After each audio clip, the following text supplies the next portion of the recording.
dina tema nu ayeuna simkuring teh hoyong ngangkat perkawis judulna teh Jati Kasilih ku Junti. Janten eta keayaan orang Sunda dina dangget ayeuna teh sok janten tamu cenah merasa menjadi tamu di rumah sendiri. Ieu teh pamenak akang kinten-kinten kunaon kan. Tapi di kawitan dina cara pola pikir orang Sunda teh saresna kumaha Kang? Ya, pertama cik orang kita skeptis gitunya. Bener gitu kita teh merasa tamu di rumah sendiri. Kita mulai dari yang sederhana. RT dan RW di sekitaran rumah kita yang melingkupi warga kita itu orang Sunda bukan? Kalau saya bukan. Oh, di daerah Kang Mas sana ya? Iya, bukan. Kemudian saya teh datang ke tempat yang lain.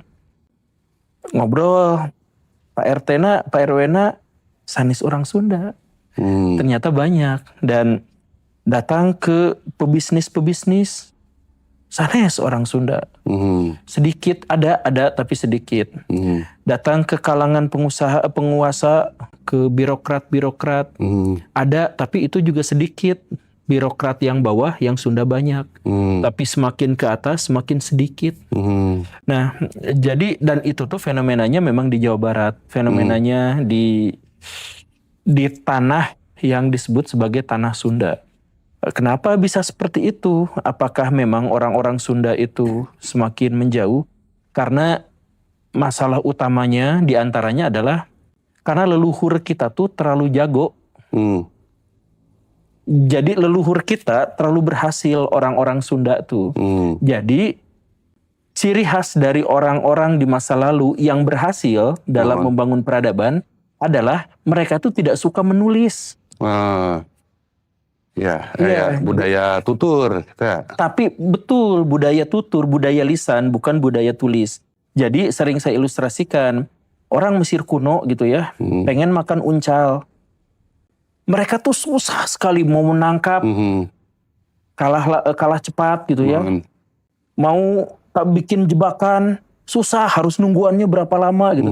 Jadi sekalinya mereka menemukan metode untuk mendapatkan uncal itu tuh langsung ditulis cepet-cepet. Karena mereka tidak mau mengulang kegagalan sebelumnya berulang-ulang. Nah, kalau orang Sunda pengen uncal, ada uncal tidak bisa lari cepat di semak belukar gitu ya, loba eurih gitu. Kalau misalkan orang Sunda pengen buah, ada tidak usah apa-apa, memanjat pohon yang cuma 1 meter 2 meter juga sudah dapat. Ya, seperti itu. Jadi leluhur kita itu adalah leluhur yang sudah sukses. Sehingga mereka tuh tidak terbiasa untuk membaca dan menulis. Mereka biasa bertutur. Nah, bertutur itu menghasilkan seni, menghasilkan filosofi, tetapi gagal untuk memberikan pengetahuan yang empiris, yang bisa diuji. Nah, jadi punten misalkan ya, di seluruh wilayah Indonesia, orang Sunda adalah yang paling awal nulis sastra, yang paling awal nulis prasasti. Itu Purnawarman. Dina Batu. Dina Tugu, dina Ciaruten, di banyak lah. Nah, beliau adalah orang yang paling pertama menulis sastra dan paling pertama menulis se-Indonesia. Cuman disainginya sama masyarakat di Kalimantan gitu ya. Nah, tapi setelah penulisan itu, keturunannya itu pindah ke Jawa. Dan keturunan yang bertahan di tanah Sunda berhenti menulis.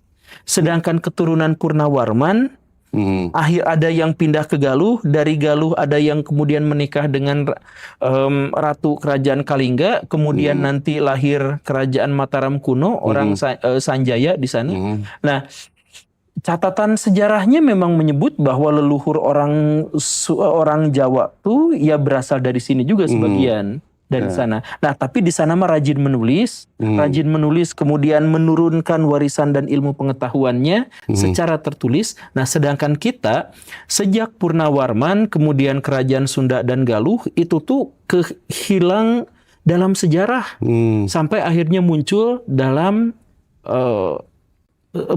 peristiwa Bubat. Setelah itu tiba-tiba ada lagi. Nah, kamarana orang Sunda, di mana orang Sunda bukan tidak berperadaban, bukan tidak menghasilkan kebudayaan yang besar, tetapi kita bahkan kehilangan kesempatan untuk menulis. Ya, Pak Guru Gembul ini basicnya memang guru sejarah ya. Nyanten hatam ya, berkawis sejarah mah. Tapi Kang punten ya dipotong Kang. Sebagian kan aya anu ditulis seperti dina siksa kandang Kresian, ya. Aya Sewaka Dharma, aya Amanat Galunggung, bahkan Carita Parahyangan. Iya, betul. Seueur lah saresna ya, anu disilipkeun dina rumpaka-rumpaka gitu. Tapi saurna mah bahwa hasil karya tulis urang teh sadayana kan dicanak ka Belanda, ke Leiden. Nah keterangan seperti tadi teh itu teh memang seresna memang urang teh henteu nulis terus disebarkan gitu. Padahal sebetulnya menulis gitu. Kumargi arsip nage aya gitu. Tapi memang buktosnya kumaha gitu. Salerosna kieu Pak. Maksud tulisan tuh tulisan sezaman. Ya. Nah, jadi orang Sunda itu tidak misalkan ya abad ke-8, abad ke-9. Nah, itu tulisannya sangat sedikit. Adapun cerita-cerita misalkan Carita Parahyangan dan sebagainya, itu ditulis tuh abad 16, abad 17 di Cirebon itu pun. Nah, tulisan jadi itu mah adalah orang-orang yang hidup belakangan yang menceritakan kehidupan di masa lalu.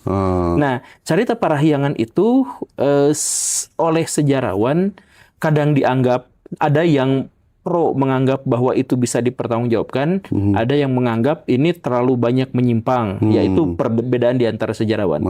Tapi intinya itu tuh bukan sejarah yang ditulis pada zaman itu, tetapi ditulis belakangan. Nah, kemudian adapun yang disimpan di museum-museum Belanda, museum-museum itu tidak disembunyikan, itu sampai sekarang ada dan terpelihara. Dan saya sering bilang, saya mah setuju kalau catatan-catatan kita itu ditulisnya disimpannya di Belanda. Sebab kalau disimpannya di Indonesia suka hilang, rusak, dijual. Banyak kolektor-kolektor yang menyimpan lontar-lontar yang seharusnya tuh disimpan di museum sejarah, disimpan dan dikurasi, diverifikasi, disimpan dengan sebaik-baiknya gitu ya. Oleh budayawan kita. Tapi dia kalah dijual kita mah Pak. Itu tuh banyak yang seperti itu. Nah, kalau di Belanda mah sampai sekarang teh alhamdulillah masih aman. Masih aman ya. Ada yang disimpan di Belanda, kemudian dikembalikan ke Indonesia. Gak lama kemudian teh hilang lagi. Nah, balik lagi. Apakah mental dan karakter kita itu adalah seperti itu? Kenapa kalau Belanda bisa, kenapa kalau kita tidak bisa memelihara dan menjaga warisan leluhur kita? Bahkan sekedar tulisan, sekedar naskah, kita tuh tidak bisa memelihara itu. Nah, masalah berikutnya adalah, ya seperti yang Bapak kutip di belakang sana, pernyataan dari Pak Ayib Rosidi. Jadi masyarakat Sunda itu adalah masyarakat yang hidupnya itu tidak membutuhkan untuk konflik, tidak butuh pasea, tidak butuh bertengkar satu sama lain. Karena apa? Karena sumber daya alam kita lebih banyak daripada kemampuan kita untuk menghabiskannya. Untuk leluhur kita ya. Atau segala ayahnya. Karena sumber daya kita lebih banyak daripada kesempatan kita untuk menghabiskannya, maka kita tidak akan berebut.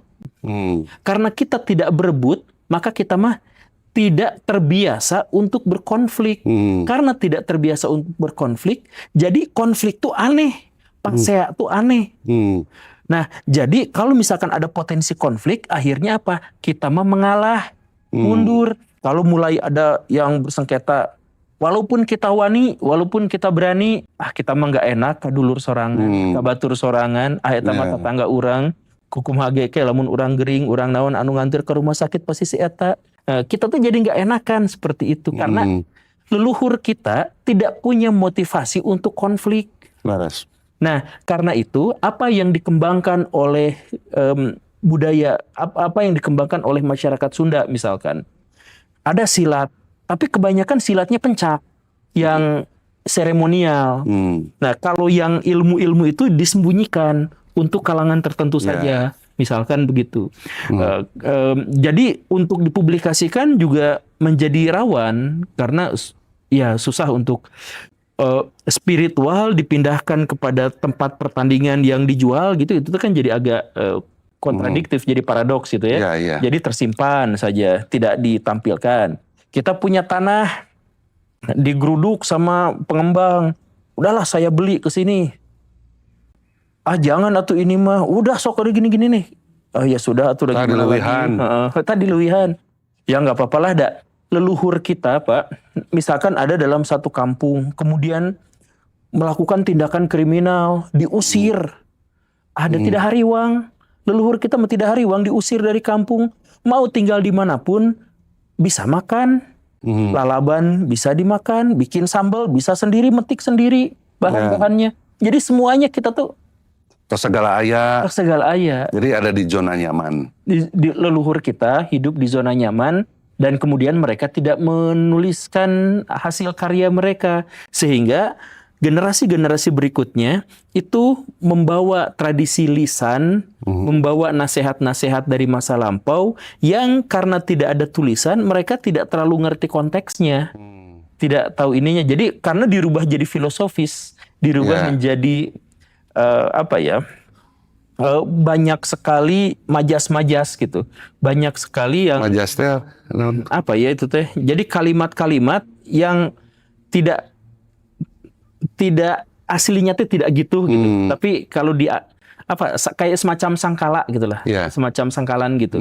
Nah, banyak yang seperti itu. Simbol-simbol menggunakan simbol-simbol. Nah, begitu. Nah, akhirnya orang Sunda yang sekarang kemudian bertemu dengan suku kebudayaan yang sebaliknya, suku kebudayaan yang sebaliknya, misalkan ya, kita mah nggak ngejelekin suku yang lain, cuman misalkan dia membandingkan ada suku datang ke Sunda, suku itu tuh hidupnya susah, mereka tuh punya pilihan, kalau tidak kaya pasti mati, mereka mah diajarkan sama leluhurnya gitu, survival.